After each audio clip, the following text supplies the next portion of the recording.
Bismillah, kita lanjut lagi ya.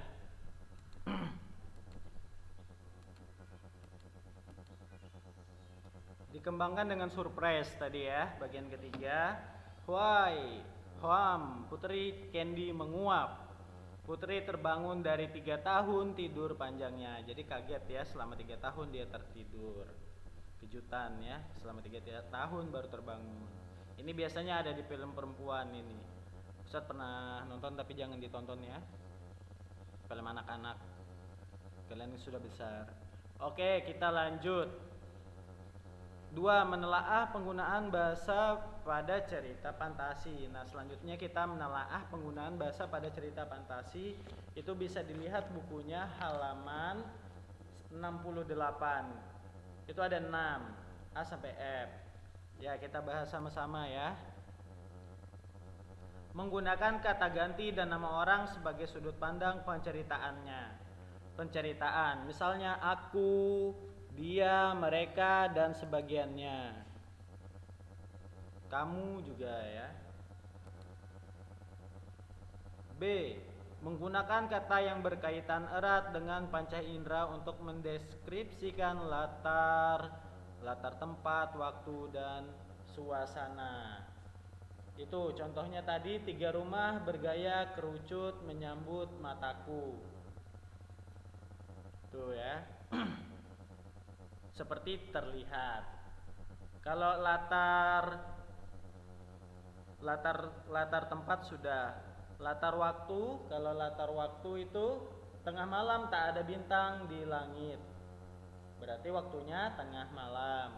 Latar suasana, setetes air mata pun jatuh dari wajah sang ratu.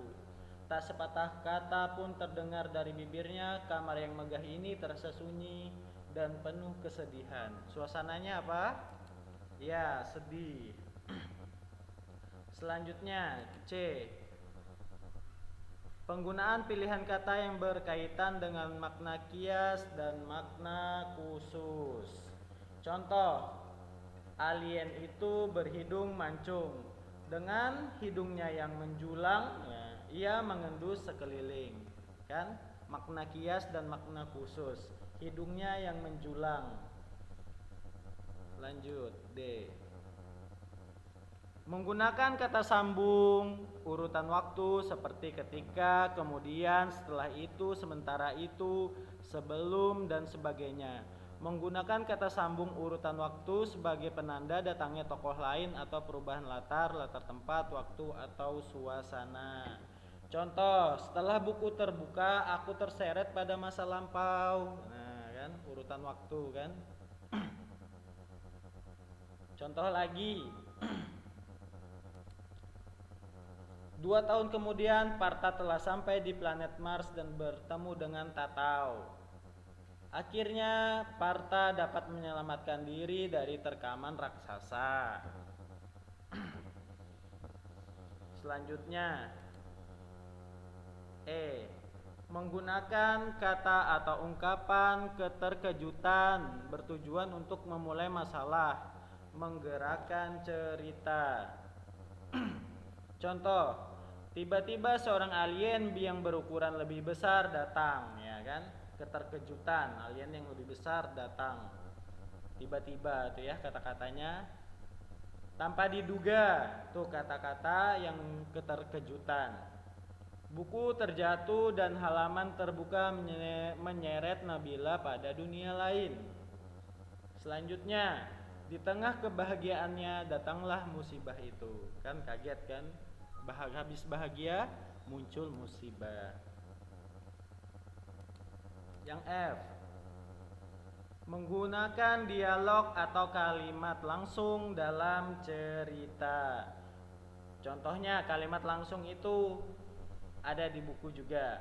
Raksasa itu mengejar kita, teriak Pona Kalangkabut. Aku terenganga mendengar perkataan Pona. Aku segera berlari. Atau tidak, aku bertemu raksasa itu di Samarinda. Nah kan, itu kata aku, itu penggunaan dialog kalimat langsung dalam cerita. Oke, selanjutnya tugas. Harap dikerjakan ya. Tugasnya kerjakan halaman 71 atau 72. Silahkan mau pilih yang mana, kalian tinggal lanjutkan. Kerjakan orientasi, komplikasi, dan resolusinya. Dikumpul ya, batas waktu mengumpulnya hari Ahad. Jadi cukup lama ya, jangan sampai tidak ada yang mengumpul lagi. Ya, Ustadz akhiri bahasa Indonesia dengan kafaratul majelis. Subhanakallahumma wa bihamdik, asyhadu alla ilaha illa anta, astaghfiruka wa atubu ilaik. Assalamualaikum warahmatullahi wabarakatuh.